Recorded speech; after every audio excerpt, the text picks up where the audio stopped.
ഒരു പയ്യനുണ്ടായിരുന്നു. ഇവന് ഭയങ്കര ദേഷ്യമാണ്, തൊട്ടേനും പിടിച്ചതിനും ഒക്കെ ദേഷ്യം.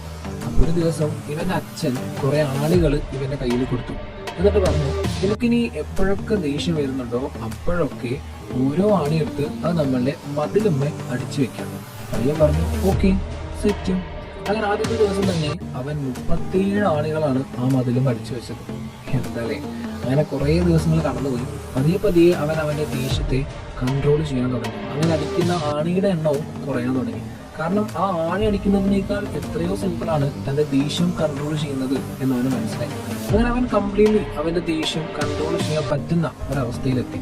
അപ്പൊ അവൻ അവന്റെ അച്ഛൻ്റെ അടുത്ത് ചെന്ന് പറഞ്ഞു, അച്ഛാ, എനിക്കിപ്പോൾ ദേഷ്യം കംപ്ലീറ്റ്ലി കൺട്രോൾ ചെയ്യാനായിട്ട് സാധിക്കുന്നുണ്ട് എന്ന്.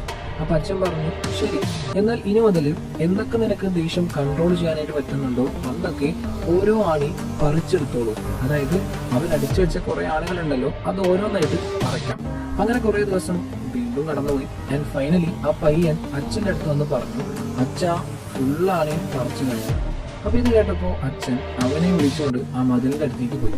എന്നിട്ട് പറഞ്ഞു, നിനക്കിപ്പോ ദേഷ്യം കൺട്രോൾ ചെയ്യാനായിട്ട് സാധിക്കുന്നുണ്ട്, നല്ല കാര്യം.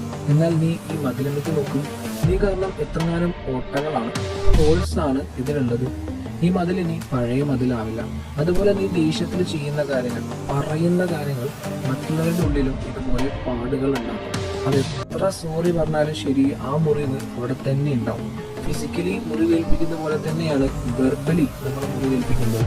സോ നെക്സ്റ്റ് ടൈം ദേഷ്യം വരുമ്പോൾ ജസ്റ്റ് ഇതൊന്ന് ആലോചിക്കാം. ഓക്കെ, ഇനി കഥ കേട്ട് ദേഷ്യം വന്നവരുണ്ടെങ്കിൽ സോറി ഗൈസ്, ജസ്റ്റ് ഒരു കഥ കിട്ടിയപ്പോൾ പറഞ്ഞതേ ഉള്ളൂ. നിങ്ങൾ എന്താണെന്ന് വെച്ചാൽ ചെയ്തോളൂ. Have A wonderful day.